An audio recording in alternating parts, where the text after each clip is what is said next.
नमस्कार दोस्तों। अभी तक हमने पिछले वीडियो में भी पर्यावरण के क्वेश्चनों के बारे में बहुत क्वेश्चनों के बारे में हमने चर्चा किया है, उनको पूरा किया है। इस वीडियो में भी हम पर्यावरण के 25 क्वेश्चनों के बारे में चर्चा करेंगे, उनको पूरा करेंगे, कवर करेंगे। बहुत ही महत्वपूर्ण क्वेश्चन है दोस्तों। चलिए तो शुरू करते हैं। क्वेश्चन नंबर पहला दोस्तों, जो स्क्रीन में आपको दिख रहा होगा, एस्किमो का जो घर होता है दोस्तों, वही इग्लू कहते हैं उस घर को। तो एस्किमो अपने घर इग्लू का निर्माण बर्फ़ से करते हैं। इसका क्या कारण है? तो दोस्तों, बर्फ़ की दीवारों के बीच मौजूद हवा अंदर की गर्मी को बाहर जाने से रोकती है, इसलिए एस्किमो अपने घर इग्लू का निर्माण बर्फ़ से करते हैं।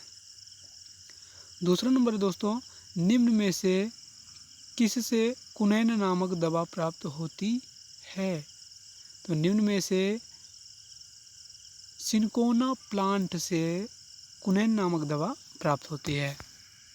तीसरा दोस्तों, एक तालाब परितंत्र में बड़ी मछलियाँ, कछुए, मेढक होते हैं, तो इन्हें क्या कहेंगे दोस्तों?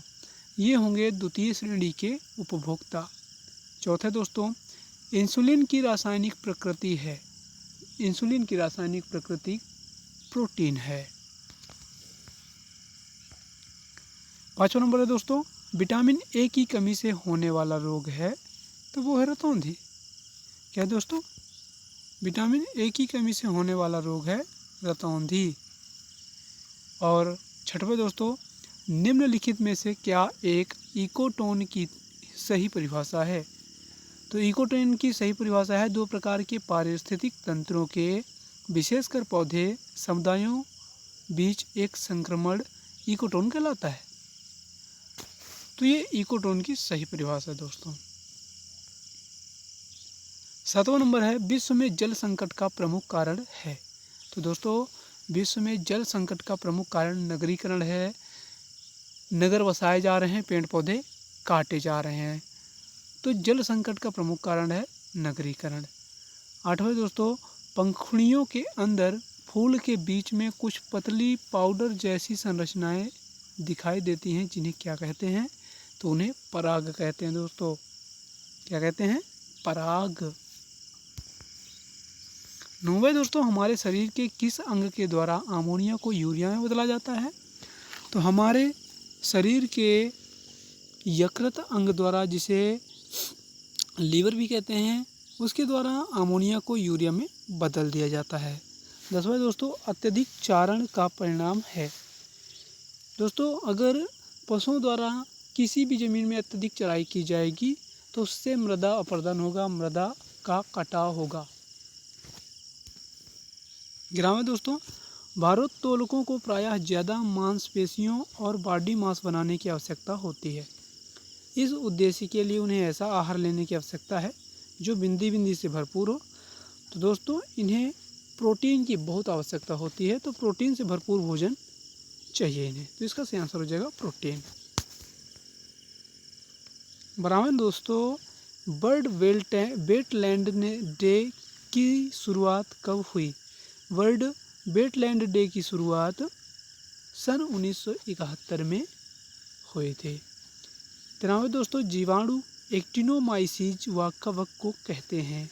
तो जीवाणु एक्टिनोमाइसीज व कवक को प्राथमिक उपभोक्ता कहते हैं। 14वां दोस्तों, कोटोपैक्सी एक जागृत ज्वालामुखी है जो अवस्थित है एंडीज में। तो कोटोपैक्सी एक जागृत ज्वालामुखी का नाम है दोस्तों, जो एंडीज में स्थित है। भूकंप मापा जाता है। तो दोस्तों, भूकंप को रिक्टर पैमाने में मापा जाता है। 16वां है, कौन सा जानवर पहले अपने एक तरफ के दोनों पैर आगे बढ़ाता है और फिर दूसरी तरफ के दोनों पैर आगे बढ़ाता है? तो वो है दोस्तों जिराफ। जिराफ को आप कभी भी देखेंगे दौड़ते, तो वो दोनों पैरों को एक साथ आगे और पीछे के दोनों पैरों को भी एक साथ ही बढ़ाता है। 17वें दोस्तों, एक पोषण स्तर से दूसरे पोषण स्तर पर ऊर्जा का कितना भाग स्थानांतरित होता है? तो एक पोषण स्तर से दूसरे पोषण स्तर पर ऊर्जा का 10% भाग या 10वां भाग स्थानांतरित होता है। मानव सदृश लघुत्तम कपि है? तो मानव गिवन कपि है। कपि यानी बंदर होता है दोस्तों। तो मनुष्यों के जो बहुत बहुत बहुत पुराने जो पूर्वज हैं दोस्तों, जिन्हें आदिमानव कहा गया, तो आदिमानव तो बंदरों से ही बने हैं, और बंदरों के बाद आदिमानव, आदिमानव के बाद मनुष्य, और मनुष्य का धीरे धीरे विकास होता जा रहा है दोस्तों। 19वां है, निम्न में से कितने प्रकार का ज्वालामुखी उद्गार होता है? तो विस्फोटी केंद्रीय उद्गार और दरारी वाला उद्गार, यही दोनों प्रकार के ज्वालामुखी उद्गार होते हैं। 20वां दोस्तों, मनुष्य के शरीर के लिए ऊर्जा का प्रमुख स्रोत क्या है? तो मनुष्य के शरीर के लिए ऊर्जा का प्रमुख स्रोत कार्बोहाइड्रेट है, और कार्बोहाइड्रेट की सहायता से दोस्तों मनुष्य किसी भी कार्य को कर पाता है।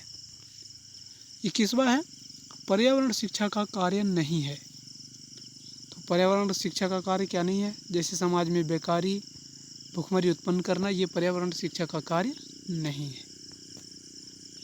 22वां दोस्तों, चावल को पॉलिश करने पर कौन सा विटामिन नष्ट हो जाता है?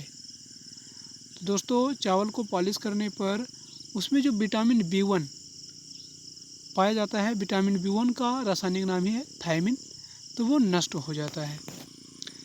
23वां दोस्तों, मनुष्य के शरीर के लिए ऊर्जा का प्रमुख स्रोत है, तो वो है कार्बोहाइड्रेट। ये क्वेश्चन लगता है दोबारा आ गया दोस्तों, तो कोई दिक्कत नहीं। मनुष्य के शरीर के लिए ऊर्जा का प्रमुख स्रोत कार्बोहाइड्रेट है। 24वां दोस्तों, कथक किस क्षेत्र का शास्त्रीय नृत्य है? तो कथक केरल का शास्त्रीय नृत्य है।